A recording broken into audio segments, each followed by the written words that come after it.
mentioned that you're not physical, right? But you could, with effort, create that if we wanted to touch. Is the same true for your spacecraft? Are there sightings? And for those of us who love contact work, how would we know it was a YahYel craft? What distinguishes it? All right. Well, first of all, to the first part of your question, we consider ourselves physical. It's just in a higher energy vibrational bandwidth than you are oriented in. So in other words, let's see if we can make this a little bundle of mind bend for you to play with. Thinking of the idea that everything is here and now, which it is, why are you not running into your future self? Just assuming that you'll be around tomorrow. Why is that Debbi, in this case, not running around through your house, walking from the kitchen to the living room and so forth? Why can't you run into her? Because she, even though she already exists, those versions of you already exist in the bigger scheme of time and space, as you're playing it out linearly, she's on a higher vibrational bandwidth. We're in your future. We're in a higher vibrational bandwidth. That doesn't make us non-physical to us. We are physical. We're non-physical to you from your perspective in the time-space reality as you're choosing to have it crystallize into your awareness. Now we can, as you just said, bridge, you could say, the seeming linear gap between our time-space experience and your own, and crystallize ourselves in a more tangible manner for you to observe us or even have physical contact. That will ask of you, though, a raising of your energy frequency so that we can meet in what you might call perhaps a kind of bubble reality that is slightly separate from the overall focus point of your planet in these days, so to speak. So when you have an encounter, say you have an encounter with one of us, and it would be in the physical. One of us, say, just an example, materializes in the middle of your living room to shake your hand or say hi. Yeah. And then the shaking of hands would be us adjusting to your customs, not the other way around. But we could do that. And if that would happen, or if somebody would have that type of experience, it would be perceived by them in a bubble reality.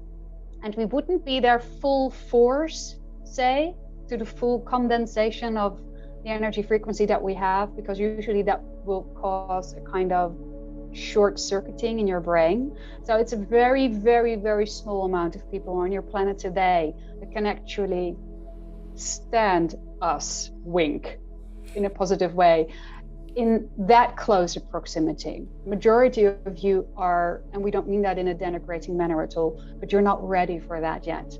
So what you would see more often is the ships. Now, there's no way that we can guarantee that when you see a specific ship that it is ours, because there are more species that fly, navigate, use the idea of similar looking ships.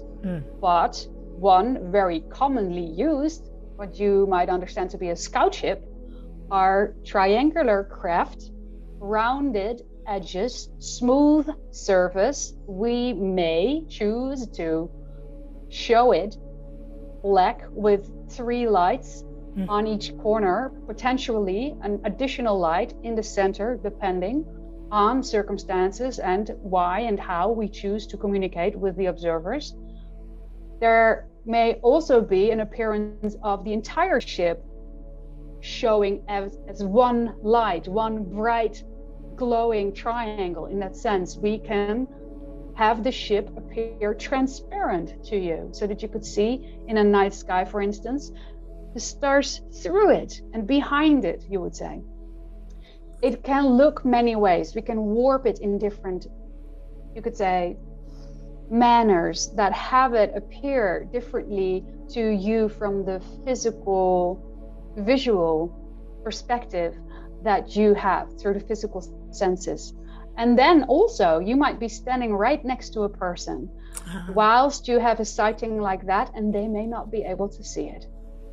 You see it, you're pointing it out, and they don't see it because you're in a high enough state of awareness to actually pick up on it, and they may not be. Also, the communication in that moment may not be relevant for them. Realize, if you will, that we are aware of those that spot us, so to speak, that there is no coincidence in that in most occasions, people that have sightings are communicating in one way or another to a simultaneous parallel incarnation of themselves, to a extension of their own oversoul that is future or past, however you wish to identify it. So in other words, another version of them from a higher point of view is communicating and cross-connecting and looping back to the version of reality that your spin-off from the oversoul is currently choosing to be focused in. You're often doing this, even in your dream state, in order to allow in more information from the greater self that is all you, so that you can apply that in your day-to-day life. It is just a more increasing phenomena now that people may consciously, so in a waking state, what you call your waking state, have such downloads and interactions, and having a sighting is one of those ways, is one way wherein that could manifest for you, if relevant. My God, that was an exciting answer. Oh, thank you. You know, I had this happen in my very first spacecraft sighting, where we had been doing contact work out in Joshua Tree Desert.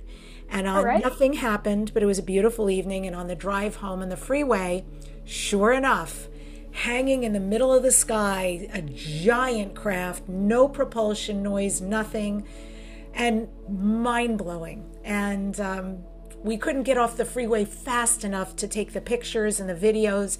And yet, not one other car or truck slowed down. Nobody else seemed to see it, which was mystifying and exciting all at once. And only we saw the spacecraft, and we captured it too. Oh, beautiful. So yeah, this is exactly what we mean by one person may see it, and right next to them, somebody else may not. Mm-hmm. And like you said, soundless, our ships are too. There is absolutely no sound. You may, though, for some individuals, experience the sensation of a hum, a low hum, or a high-pitched whistle, like that. But that sound will then more originate from inside of you than outside of you, because for some people, the calibration with the energy frequency of the ship and or their future selves that are then being offered to them in their physical reality may take some adjusting, and that may translate as these type of sensations, which also some people experience at the cutting edge of falling asleep or waking up. Well, when they feel themselves shift from one dimensional reality into another, it may be accompanied by a humming sound or a high-pitched whistle for some, or even tangible vibrations for others, depending on where you are in this journey of spiritual expansion that you are all on in one way or another, and whether it is relevant for you to have such physical underlinings, so to speak, of such phenomena, which are often implemented in your version of reality to bring your attention to the fact that this holds something that is relevant for you. This is an event that you can choose to use in the expansion and the better getting to know yourself in general. That's what's being pointed out there by such sensations through, you could say, your higher self. Well, I just want Arjun and any of the YahYel to know, because I don't want to forget, I'm open. So if you ever want to connect with me in any way and you deem me to be ready, whether in the dream state or the waking state, whether it's a craft or a literal physical-ish connection, I'm open. Oh, we know, and you've said so many, many, many times before. You even vocalized that. So it's always being received, is what we're saying. So when a person even has that intent, we receive it. And when you're ready, you'll get it, but not sooner and not later. And this is often the pitfall. There's the insistence part again.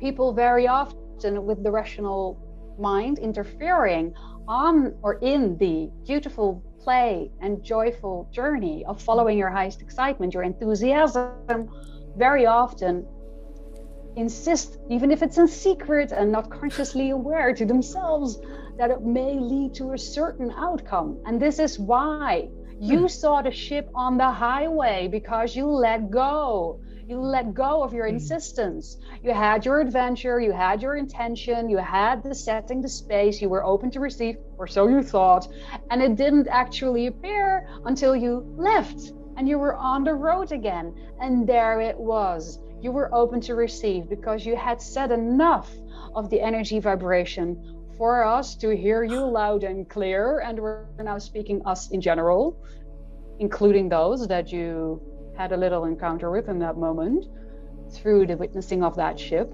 And then we, quote unquote, could connect with you because the field really opened up when the rational mind said, oh, well, not this time, maybe another. And there you had door opening.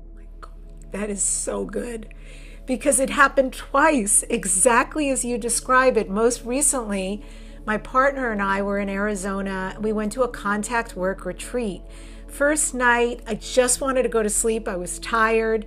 And when we retired, apparently all these craft appeared before the contact work even started. They captured it, pictures, videos. And there was a part of me who was like, I can't believe I missed that. But oh well, I did. And then the next night, I had zero expectations when we were out in the desert doing the contact work. Rob and I sang to open up the proceedings. We sang about 3 songs to get the energy going. This gal then did these beautiful crystal bowls playing. And then all of a sudden, up over the mountains came these orange lights and a white craft. All the pictures they had taken the night before, same. It was the same connection. And I was just beside myself that it was happening. And so I was very much let go. Yes. Thank you. Thank you. Yeah, brilliant.